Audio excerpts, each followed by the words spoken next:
Our keynote speaker is Dr. Miroslav Volf, who is the Henry B. Wright Professor of Theology at Yale Divinity School and Director of the Yale Center for Faith and Culture. Dr. Miroslav Volf was educated in his native Croatia, the United States, and Germany. He earned doctoral and postdoctoral degrees with highest honors from the University of Tübingen, Germany. He has written or edited more than 20 books and over 90 scholarly articles. His most significant books include Exclusion and Embrace, After Our Likeness, in which he explores the Trinitarian nature of ecclesial community, Allah, a Christian Response, on whether Muslims and Christians have a common God, and A Public Faith on how followers of Christ should serve the common good. In his book, Exclusion and Embrace, which won the 2002 Grawemeyer Award in Religion, Volf argues that exclusion of people who are alien or different is among the most intractable problems in the world today. He writes, "It may not be too much to claim that the future of our world will depend on how we deal with identity and difference. The issue is urgent. The ghettos and battlefields throughout the world, in the living rooms in inner cities or on the mountain ranges, testify indisputably of its importance." Dr. Volf has given many prestigious lectureships, including the Dudline Lecture at Harvard, the Chavez Lectures in Oxford, the Waldenstrom Lectures in Stockholm, and the Gray Lectures at Duke University. We are grateful that he has graciously accepted our invitation to be the keynote speaker at Princeton Seminary's alumni reunion, where the title of his lecture is Trust and Trustworthiness. Without further delay, friends, please join me in welcoming Dr. Miroslav Volf.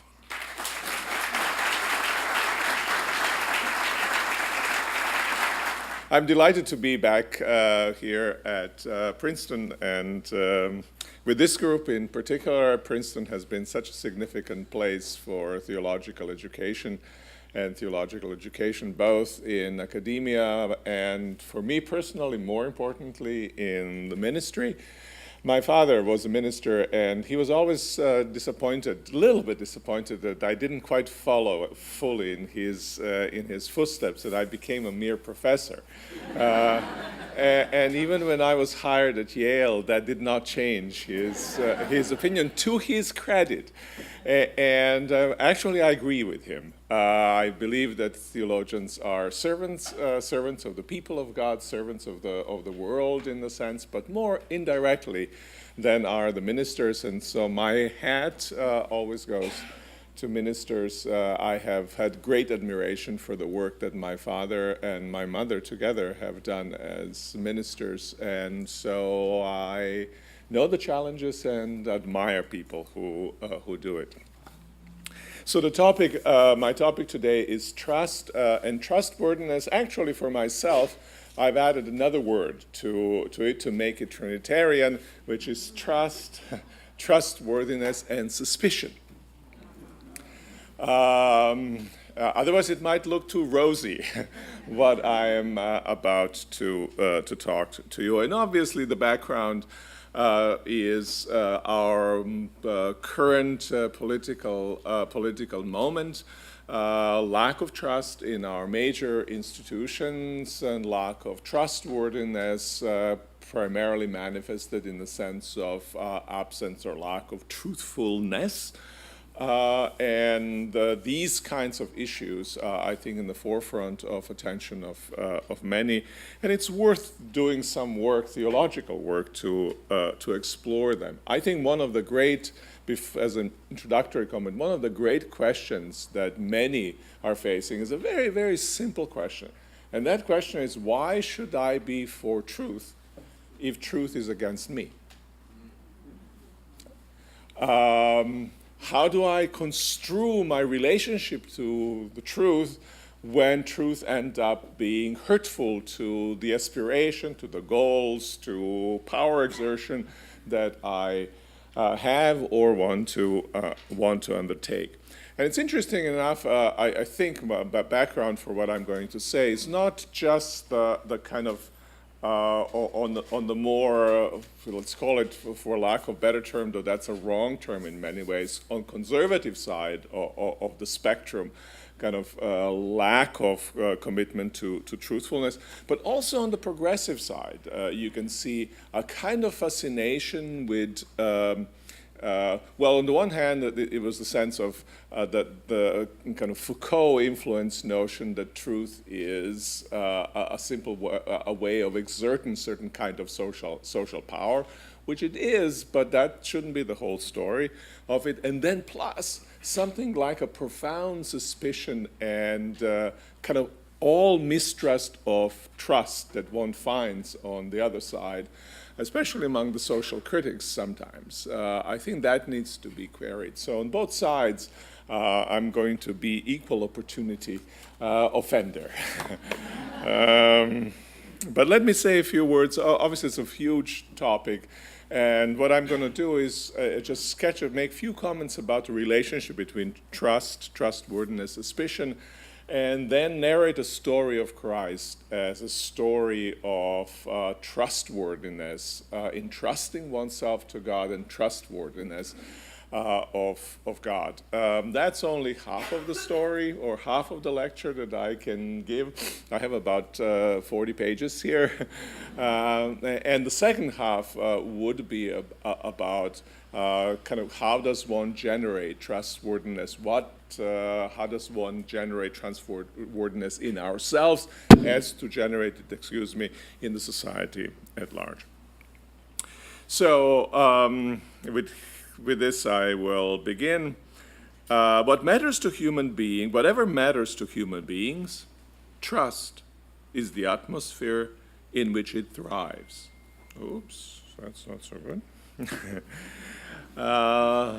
The writer of this statement, Cicely Bock, exaggerated, but not by much. Newborns, we know, cannot develop into psychologically healthy children and adults without dependable relationship to trustworthy primary caregivers, something that we might describe as proto-trust. Germans have a word for it called Urvertrauen.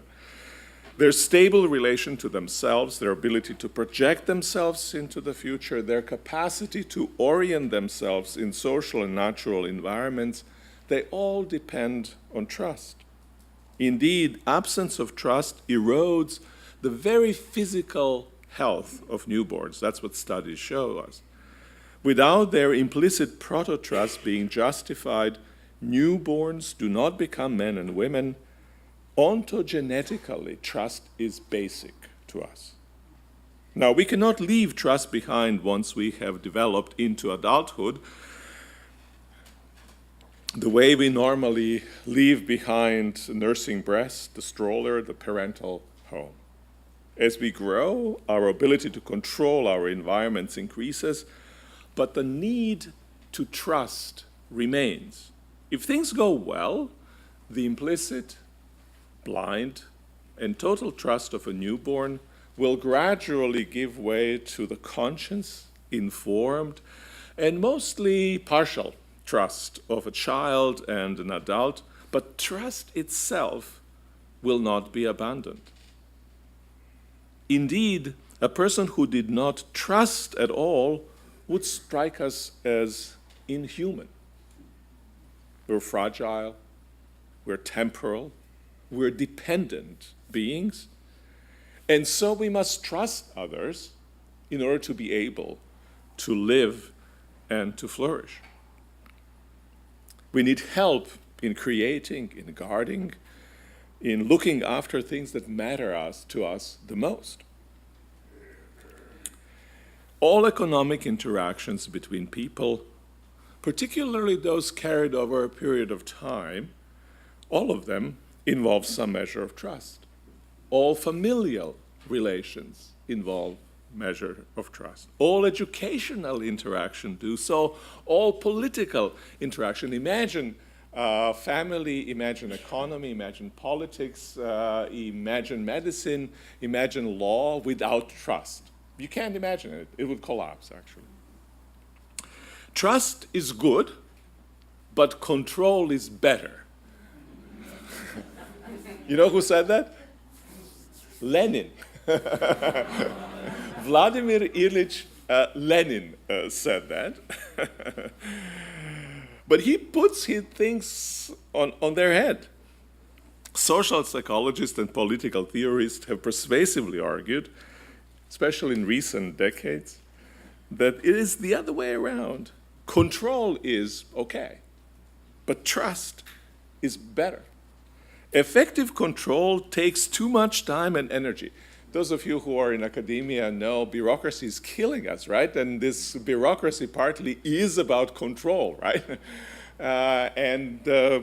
Effective control takes a lot of time and energy, and you're still left with the puzzle, who controls the controllers?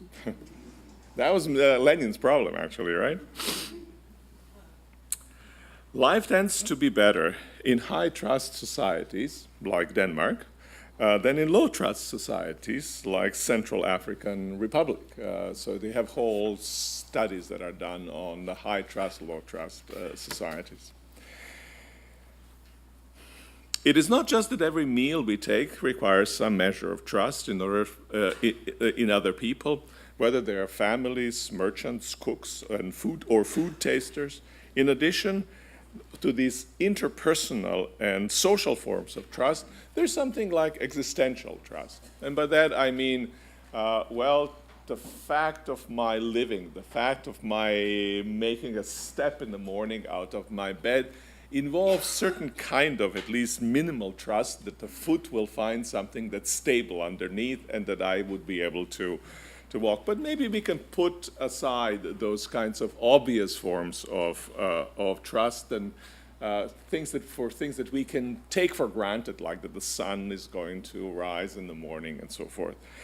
But for anything in life that we undertake, any undertaking of significance, to study for an exam at the end of semester, or if I am in horticulture, to tin shoots on my vines in June, I must trust that it's worth investing time and effort into the project and that the project is not doomed to failure.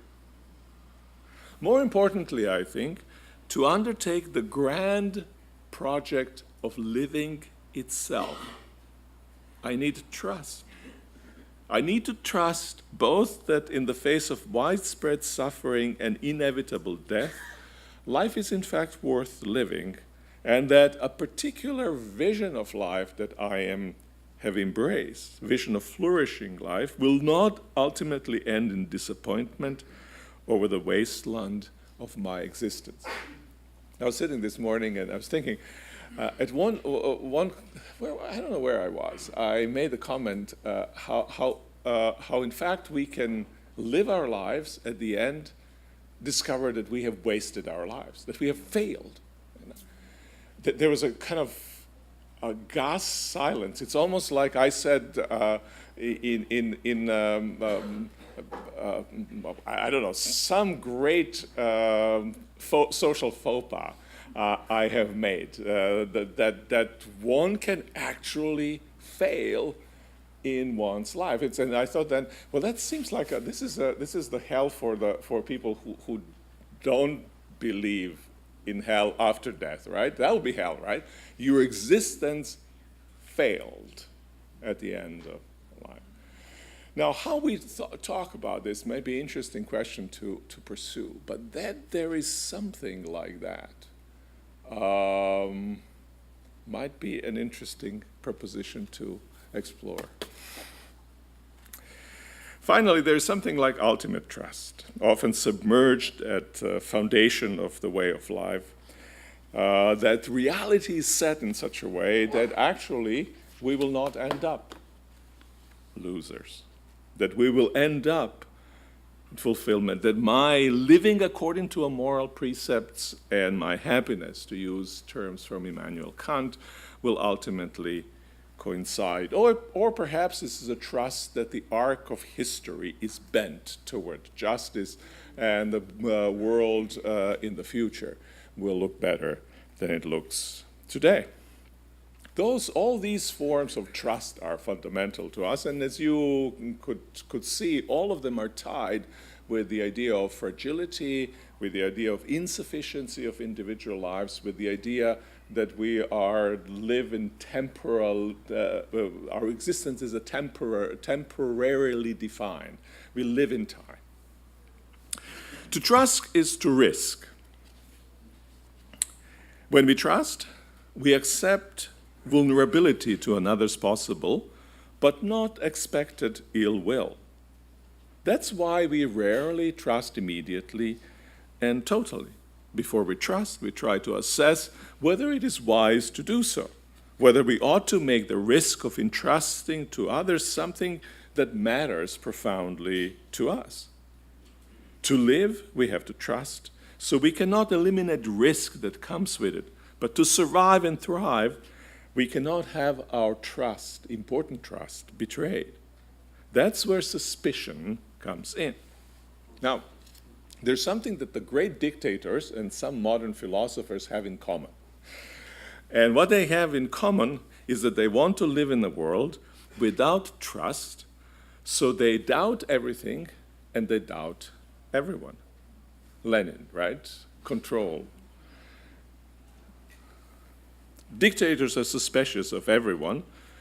They go to great lengths to try to find out what's happening in the homes and in the hearts of those over whom they rule, so that they can fully know and fully control them. Some modern philosophers are suspicious of all claims to knowledge, so they doubt everything that can be doubted, unmasking one pretender to knowledge after another. But neither group can achieve their goal of trustless world. The dictators cannot control everyone and everything, and the philosophers cannot achieve the certainty of indubitable knowledge. Suspicion and doubt cannot eliminate trust, if for no other reason than that all suspicion and all doubt rest on some kind of trust. Properly exercised suspicion and doubt do not aim to make trust superfluous, which is a goal that is both impossible and undesirable. Instead, they aim to identify who is worthy to be trusted. That's the goal of suspicion. You can put it this way: first comes trust, then comes suspicion. Right? In the order of importance in our lives, trust is more basic, and suspicion is a means to nurturing valid forms of trust, rather than somehow suspicion being fundamental. As infants, we trust primary caregivers unthematically, implicitly, and totally. We learn suspicion when our naive trust has been betrayed. And if we are wise as adults, we don't let suspicion win the day and eclipse trust. For though suspicion may save us from perishing, it will itself not make us flourish. Given our dependency, fragility, temporality, to flourish we need to learn to trust well. Suspicion is a means to that end. For we need some assurance that what we trust is in fact trustworthy. The weak, those who live in the world which they haven't designed and which hasn't been designed with their interest in view, have most stake in suspicion. Lacking in power, they have little control over the social and natural environments on which they depend. Hence, they're forced to trust. But just because they lack in power, they're also highly vulnerable to betrayals of trust. They lose most when betrayed, and often have no way of holding to account those who have betrayed them. That's very often in the corrupt societies. If you read reports about them, that's one of the most important issues. You have no way of holding accountable when the trust is betrayed, and of course then you're unable to trust at all. In other words, your risk in trusting is too great, and there's no redress if you have made a misstep. So healthy suspicion then is not an enemy of trust, but its servant, a tool of identifying what we can count on to be trustworthy. In other words, you can put it this way, that trust, proper trust, is a function of trustworthiness. And so the fundamental question that we are facing actually is how to generate trustworthiness. I know that some of the conservative political philosophers, they're all into trust, right? I'm all into trustworthiness, right? Because trustworthiness is a condition of possibility of trust being a positive good, but it depends on trustworthiness of folks or institutions. The problem of trust is largely a problem of trustworthiness. We trust not because we exert our will and decide to trust. In fact, we cannot accept at will if somebody tells us, trust me. We trust because we deem the object of our trust trustworthy. Parents make their children trust them not by telling them to trust, or for that matter, by telling them the day the parents are trustworthy, but by being trustworthy. Crooks and charlatans lure the unsuspecting into trusting them. Just Call Saul, have you watched the? There we go. Just Call Saul is a very good example of importance of trust in the whole series of those interactions. Now, Saul Goodman is a kind of very complicated charlatan, right? And very interesting in many ways. But crooks and charlatans lure the unsuspecting into trusting them by dissimulating trustworthiness. In some, we come to believe that someone is trustworthy. If we come to believe that someone is trustworthy, we will trust them. Or rather, we trust them in the domain in which we find them as trustworthy. Now, what does it take to be trustworthy? Who do we trust? Well, features of person who is trustworthy, those are trustworthy who are competent with regard to things that we want to entrust them. I want a plumber who knows how to do the plumbing job. I can trust it, right? And two, who are well disposed toward us, or at least not ill disposed toward us. And three, not likely to lose competency or to change their disposition toward us. Because that can happen as well, right? For Christians, the ideal case of a trustworthy person is God, omnicompetent and all-loving and utterly stable in character. All trust and trustworthiness is bound up with God. God is the creator and the sustainer of the worlds, the one who guides history and promises the world's salvation and fulfillment. This is who God claims to be, faithful to God's divine character and faithful to the world. But can we trust that claim? Indeed, does the actual state of the world, the dashed hopes of humans and groanings of all creatures, does this claim, does this reality, the state of the world, not falsify the claim? Must we not say that God either doesn't exist or isn't to be trusted at all? In some ways, you can say this is Job's question. One way to look at Job's question is, can Job be trusted? But from Job's perspective is, can God be trusted? Right? So the kind of two trusts are at play in this extraordinary book. Now, the answer, I think, in the Christian tradition to these questions comes from the story of Jesus Christ, the one who trusted in God, the one who calls humanity to trust him, meaning Jesus, and emulate in his own trust, emulate him, meaning Jesus, in his own trust, as well as in his trustworthiness. And that's what I want to explore with you a little bit right now. Jesus' trust in God and manifestation of God's trustworthiness. Next lecture would have been trust in Jesus and in his own trustworthiness as two complete the circle. So you're going to go halfway with me, and then you'll fill in the what's left out. So let's look at the story of Jesus.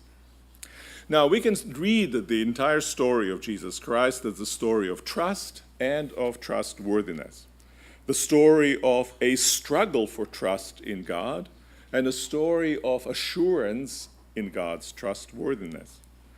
This may be too strong of a claim, given that neither Jesus himself nor the gospel writers mentions explicitly Jesus' trust. Neither Jesus nor the gospel writers themselves. Applied to Jesus, the word only occurs once in the Gospels, if I've counted it rightly. And that's in the mouth of those who mocked Jesus. So let's go to those mockers of Jesus. People tend to mock those who puff themselves up into importance, but are in fact nobodies, and they mock those who openly place trust in someone powerful who turns out not to want to help. As Jesus was dying on the cross, people mocked him in both of these ways. He claimed to be God's Son, but instead of basking in power and glory, he was hanging on the cross, wrecked by pain and utterly powerless. The scoffers zeroed in on the heart of his obvious failure, his foolishly misplaced trust, or his seemingly foolishly misplaced trust. Here's what I said. He trusts in God. Let God deliver him now if he wants to, for he said, I'm God's son. Were the scoffers right? The significance of Jesus past his death, significance of Jesus for us, is decided on whether he was justified in trusting God. According to the Gospels, Jesus did not simply arrogate to himself the title Son of God, as the scoffers claimed.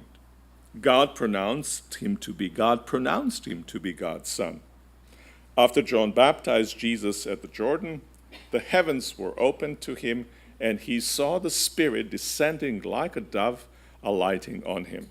And the voice from heaven said, "This is my Son, the beloved, with whom I am well pleased." Now, the scoffers on the cross assumed a basic principle of family relations.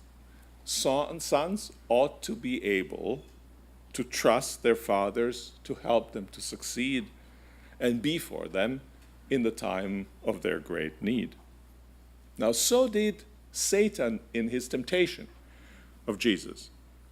Because immediately after baptism come temptation in the wilderness, and these temptations are formulated in the following way: if you are the Son of God, which is exactly what God said at the baptismal scene. If you are the Son of God, command these stones to become loaves of bread. If you are the Son of God, throw yourself down, for it is written, he will command his angels concerning you. Jesus' disciples, too, had a deeply ingrained expectation that his being God's Son, Jesus as being God's Son, would guarantee immunity from failure. Jesus knew otherwise. After the heavenly voice declared for the second time that Jesus was God's beloved Son, this time in the presence of 3 of his disciples, Jesus had to explain to them that being God's beloved Son and suffering ingloriously aren't opposed to each other. That second declaration happens at the Mount of Transfiguration. Right? So, and there Jesus explicates suffering and sonship are not in opposition to one another. Now, why did he explain that, or how? What was the background of this explanation? Well, there's a well-established biblical pattern, and well-known Hebrew Bible scholar John Levinson has described it in his book, Death and Resurrection of the Beloved Son. And that pattern was at play in Jesus' life. The pattern is especially clearly visible in the stories about the sons of patriarchs in the Hebrew Bible. Jacob, Isaac's favorite son, had to flee from the murderous rage of his brother. Joseph, Jacob's favorite son, was sold into slavery by his own brothers. But before they were Joseph and Jacob, there was Isaac. He was born to Abraham and Sarah miraculously in their old age. He was to be the instrument of God's promise that Abraham would be blessed and with innumerable progeny, and that he would be a blessing to nations. Yet in obedience to God's command, Abraham journeyed for 3 days to Mount Moriah, bound Isaac on an altar, and raised his knife to sacrifice his beloved son. One of these stories of horror in the Bible.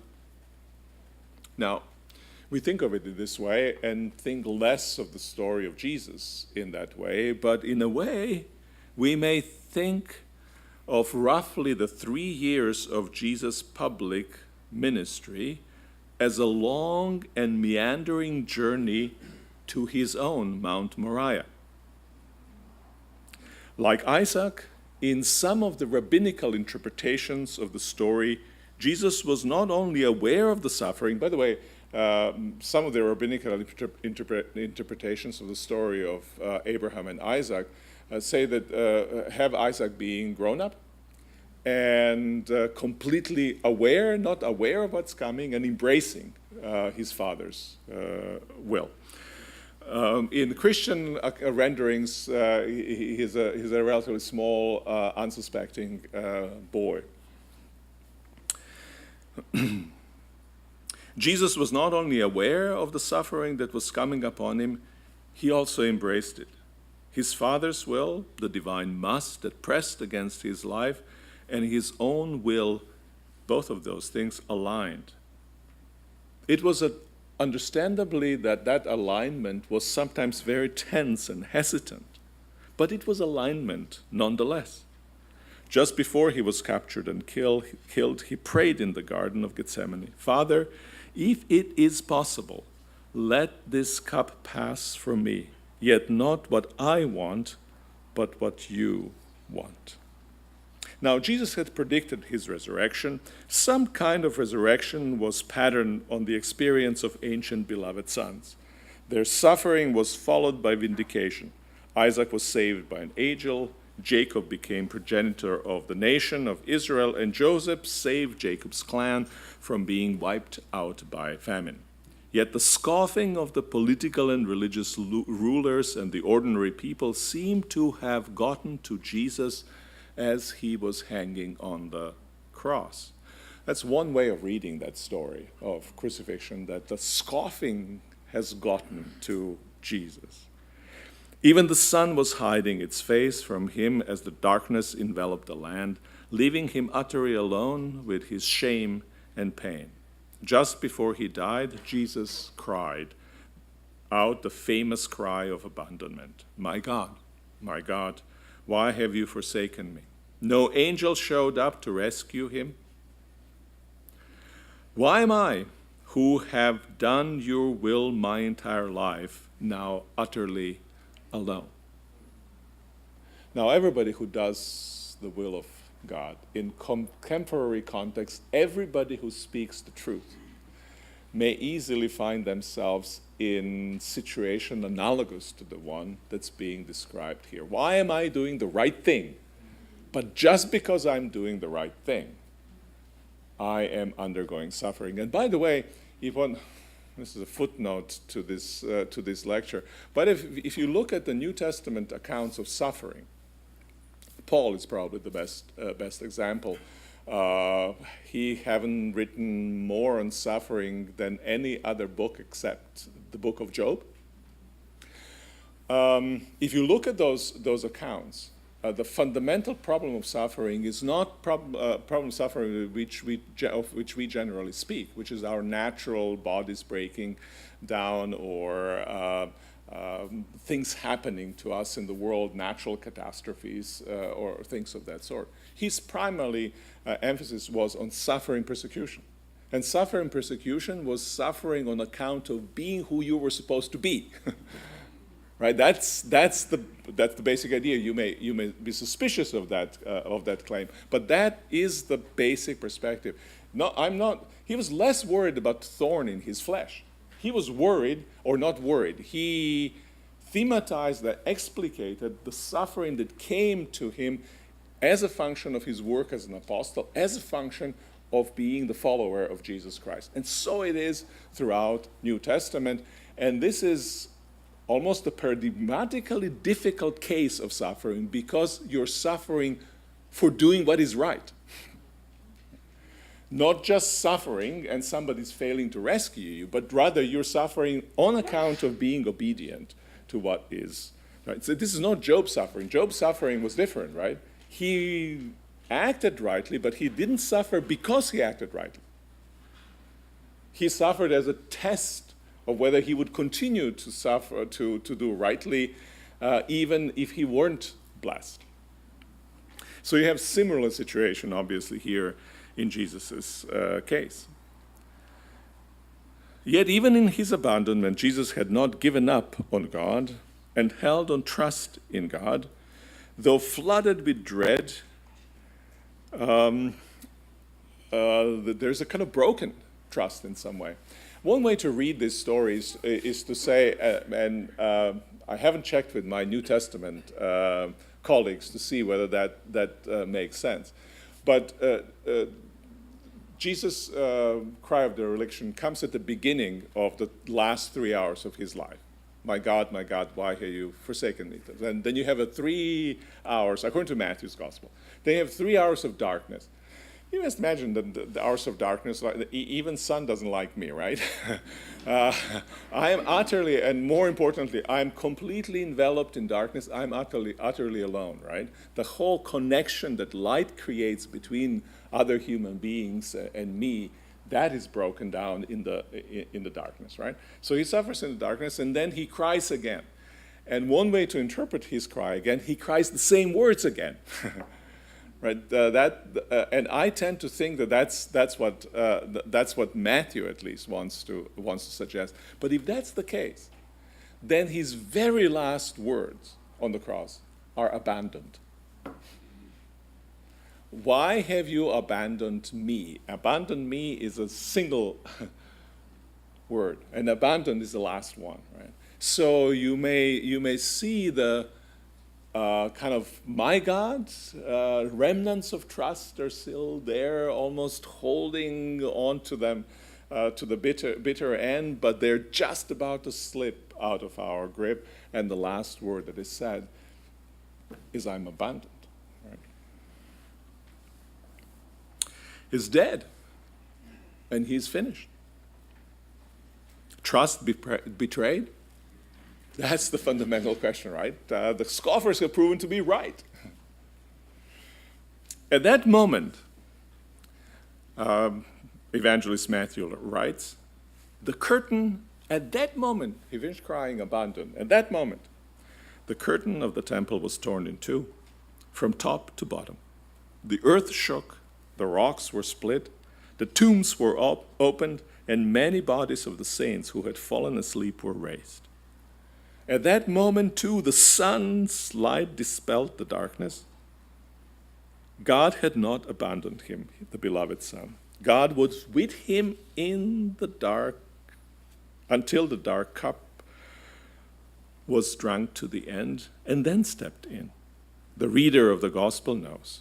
Though still hanging on the cross, Jesus, God's beloved Son, will be resurrected. For at the symbolic level, the process which will culminate in an empty tomb started as soon as he breathed his last. In the death itself, the resurrection, I think, started. God proved to be trustworthy. Jesus' complete trust in God, his entrusting his entire life to God, was justified. The soldiers who kept watch over crucified Jesus bore witness to this by exclaiming, truly this man was God's Son. His entire mission, his healing the sick, feeding the hungry. He's teaching about not worrying for food and clothing and about love for enemies. He's forgiving of sins and announcing the kingdom of God's reign. All of this was an act of trust predicated on God being trustworthy and crowning such a life with success rather than letting it end in failure. I don't think there's anything that could be more relevant in today's context than reflection on this kind of trust that Jesus displayed, which is also to say trust in the kind of life that he lived. Implicit trust. Crucifixion and resurrection come at the end as a conclusion, culmination, and consequence of a particular kind of life he lived. I think today we're called in various domains, not just in the political moment of today, but in other arenas as well, to ask ourselves most deeply the question, is the kind of life that Jesus led worthy of our trust? Is it worthy to be a follower of Jesus Christ? I have more to read to you, but want to say something also, independently of my script here. Over the past 2-3 years, I've been teaching a course at Yale called Christ in Being Human, or Christ in Flourishing, different titles it had over a period of time. And also a course called Christ in Modern Literature. And one of the things that struck me as I was teaching this course, after many years of not doing Christology, not teaching on Christ, is, and I put it this way, that Christ has become increasingly a moral stranger in our culture. Not just in our culture, to my students.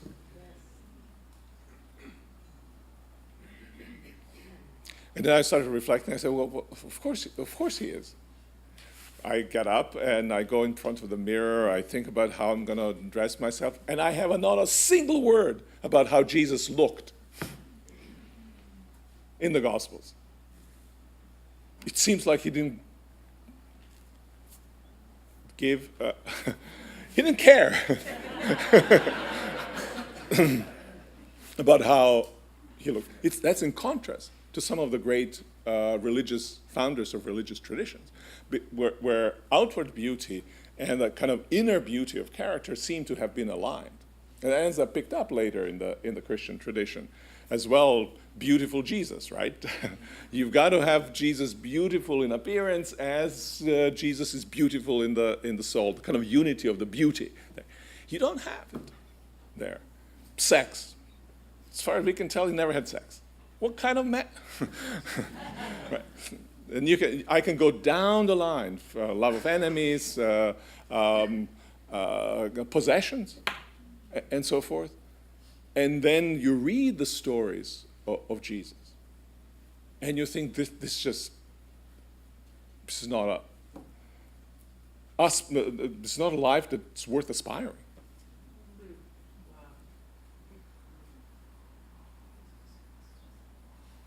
It's like reading Francis of Assisi.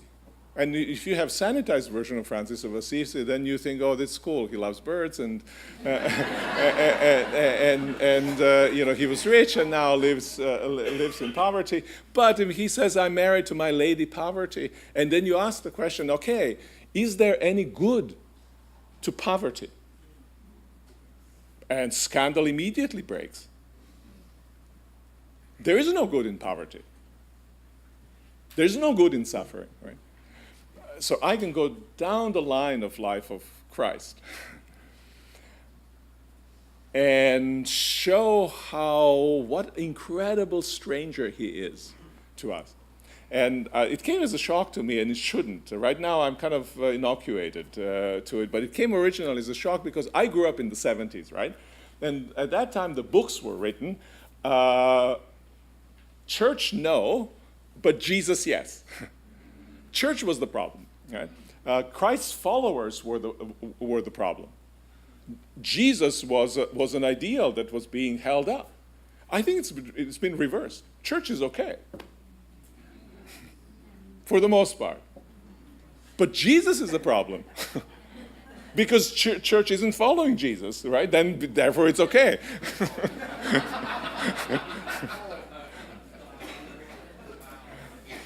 I wasn't planning to say I wasn't planning to say any of this. I think that I'm told this is being live streamed. This is terrible. I'm going to hang from some little cross. Yeah.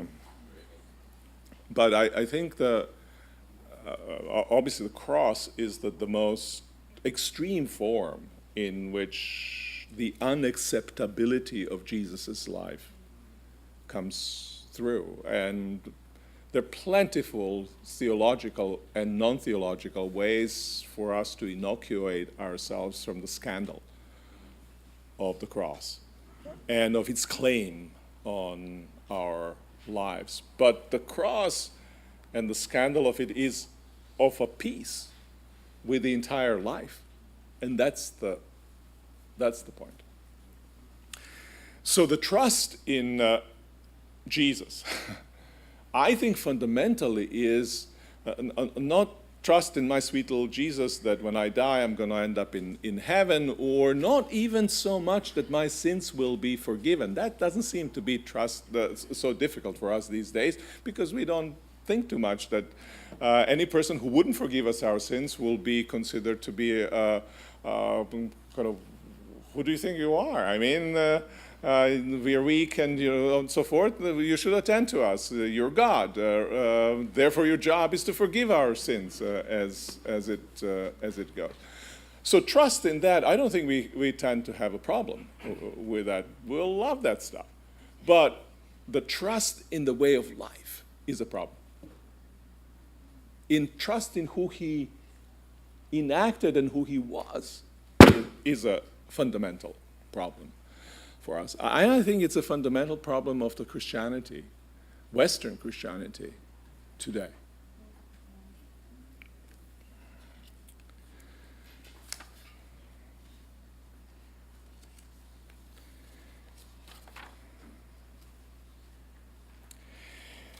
Obviously,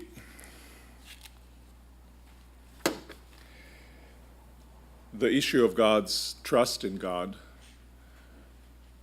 an issue of Jesus' suffering, issue of suffering more broadly, question of Jesus dying on the cross, doesn't go away when we put it in the context of the larger story of Jesus and remind ourselves that it is this person in his entire story that we should follow. I think it becomes more difficult, right, in some ways, because demand is higher. In the case of Jesus, so it was in the case of Abraham, and I could have run a story of trust of Abraham in the parallel lines, because there are two great figures of trust in the Bible, Abraham and Jesus. And in fact, I have it in my text here. God's question was, will Jesus trust? Abraham and Jesus' primary questions was, will God prove to be trustworthy? Right? And that question still remains. That's the big question of the story, and that's a big existential question of our lives. In Jesus' story, the justification of trust is strengthened because its foundation is God's trustworthiness, and that foundation is laid bare in the Jesus story. If you recall, Abraham's story has three characters. It was Abraham, Isaac, and God. Story of the gospel has two characters, Jesus and God. In the gospel, Joseph Abraham isn't leading Jesus to Golgotha, trusting in God. Rather, Jesus is both Isaac and Abraham.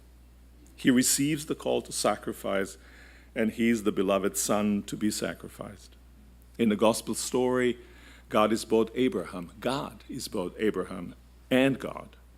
God is leading his beloved son to the cross, and God is the one in whom the beloved son trusts. Notice the radical departure from the model of traditional child sacrifice.